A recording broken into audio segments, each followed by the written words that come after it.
A new study on melatonin gummies may help explain a recent spike in pediatric melatonin overdoses.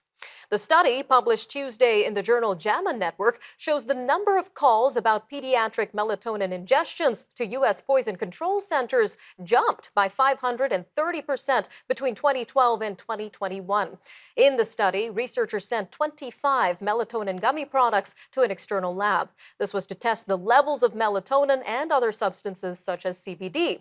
And researchers found that 88% of the gummies were inaccurately labeled. Most products exceeded the declared amount of melatonin on the bottle.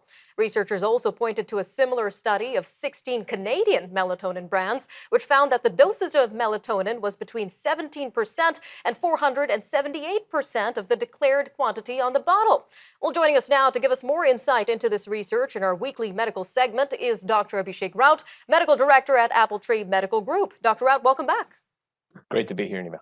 Now, being honest, I'm no stranger to melatonin gummies, Dr. Raut, but looking at the study, how is it possible and legal for companies to mislabel melatonin quantities in their products?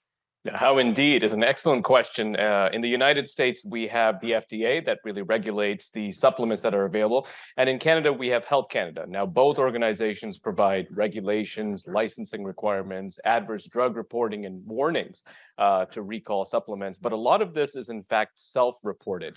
And it's quite rare for us to see Health Canada or the FDA actively testing these supplements on a regular basis. So sometimes we do see these when they're actually tested. We find that the products don't have the supplements or have very little, or usually it's very little. So it's surprising here it's a lot of the contained supplement there. Some very surprising information indeed. Now, getting really into this, what are the effects of higher doses of melatonin on the human body? And is it really a natural herbal supplement as it's often advertised? Well, I mean, listen, first and foremost, melatonin is a hormone. It's a hormone that's made in the pineal gland in our brains and released into the bloodstream to help regulate our sleep cycles. As we get a bit older, we don't produce as much melatonin. So that's why supplementation, especially for older adults, for shorter periods of time, tends to be very helpful for sleep. But melatonin supplements can be made from animals or microorganisms. And most of the time, they're actually synthetically made and marketed as a natural supplement. And meanwhile, as we mentioned, there's been a notable spike in pediatric hospitalizations from melatonin gummies. Now, the majority of these cases were due to accidental consumption. But what are the effects of these products in children? We see a lot of side effects for children: drowsiness, of course, headaches, agitation, increased bedwetting and urination in the evening. And also keep in mind, it is a hormone. So we see these hormonal issues for children as well, including puberty issues, menstrual cycle issues, and overproduction of hormone prolactin for women, which can cause breast and milk development as well.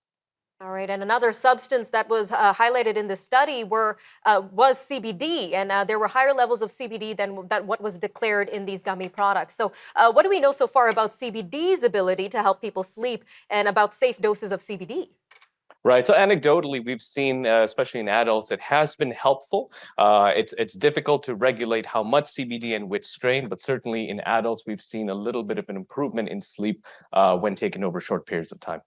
And are there any maybe alternative sleep aids that people can consider other than melatonin and CBD products? Right. So there's a lot of evidence actually on magnesium to be used as a sleep aid. A lot of studies talk about the benefits of relaxation, sleep, but keep in mind, like any supplement, we're talking about side effects and adverse effects, and magnesium certainly has its own side effects, including diarrhea, and a deep sleep with diarrhea just doesn't sound pleasant. Definitely, Dr. Rao. Just about a minute left here. But if a person were to choose melatonin as a sleep aid, are there certain brands with trusted doses to consider? And what is the optimal dose of melatonin to help with sleep?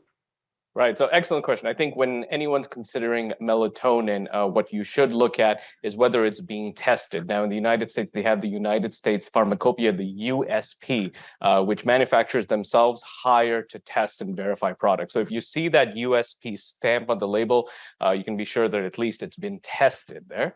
In terms of the optimal dosage, I mean, it's hard. The general rule for melatonin and likely most supplements really is you start off with the lowest possible dose to see if that works for you.